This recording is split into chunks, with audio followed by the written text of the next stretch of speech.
ठाकुर जी की सुंदर आकृति को जैसे ही निहारा सैनिकों ने मन ही मन विचार करने लगे कि आहा कितना सुंदर स्वरूप है, ये इतना सुंदर है और हमारी रुक्मिणी भी बहुत सुंदर है। अगर दोनों का मेल हो जाए तो कितना सुंदर हो। दोनों लक्ष्मी और नारायण के जैसे लग रहे हैं।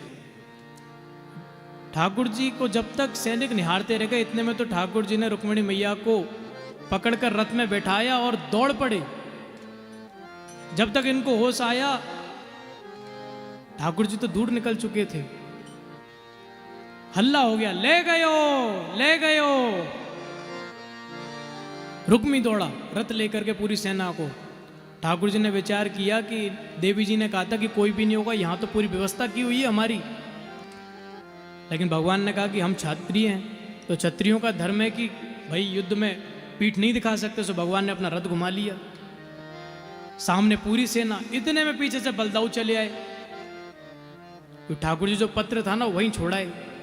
दाऊ दादा ने पढ़ लिया, ओहो मेरो लाला बड़े है गयो। मुझको तो पता ही नहीं चली कि मेरो लाला इतने बड़ो हो गो कि अब वो बहू के ताही लेवे के गए है। सो बलराम जी पीछे से दौड़ पड़े। कृष्ण भगवान कह रहे हैं, वाह भैया हो तो तेरे जैसो दादा।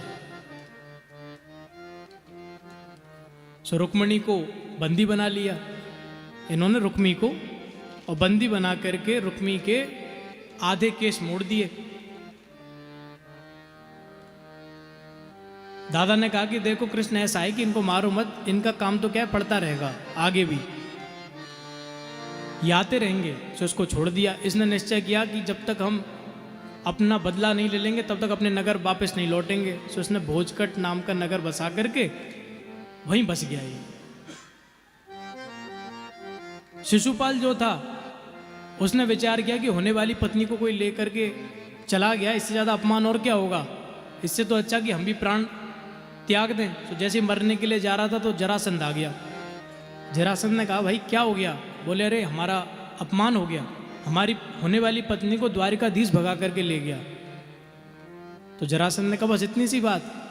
अरे तो क्या हुआ, दोबारा प्रयास करना।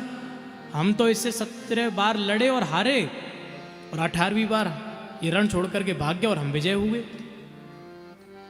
इसने सोचा कि 17 बार तुम हारे फिर भी जिंदा हो। बोले, तो फिर हमने ऐसा क्या किया है? तो जिस डोली को लेकर के आया था उसी डोली में बैठ करके ये अपने नगर को वापस चला गया। भगवान द्वारिका पहुंचे। देवकी और वसुदेव ने सुंदर भगवान का स्वागत किया। राजा भीष्मक ने प्रस्ताव भिजवाया कि हम अपनी बेटी का कन्यादान नहीं कर पाए, तो आप पुनः हमारे नगर को आइए, क्योंकि माता पिता की इच्छा होती है कि उनकी पुत्री का कन्यादान करें। ये सौभाग्य हमको प्राप्त नहीं हुआ, तो आप पुनः हमारे नगर आइए। भगवान ने कहा कि देखो, एक बार गए और हमको कहा कि वहाँ कोई नहीं होगा, और वहाँ पूरी सेना नियुक्त थी। ऐसा ना हो पुनः ऐसा कुछ हो जाए, तो इस बार तुम नहीं, इस बार तुम हमारे यहाँ पर आओ, हम तुम्हारे यहाँ नहीं आएंगे। सो राजा भीष्मक द्वारिका पहुंचे। सुंदर रुक्मिणी जी का विवाह हुआ भगवान कृष्ण के साथ। बड़े धूमधाम के साथ हम सभी रुक्मिणी और भगवान कृष्ण का विवाह उत्सव मनाएंगे। उससे पूर्व हम सभी हमारे मध्य में विराजमान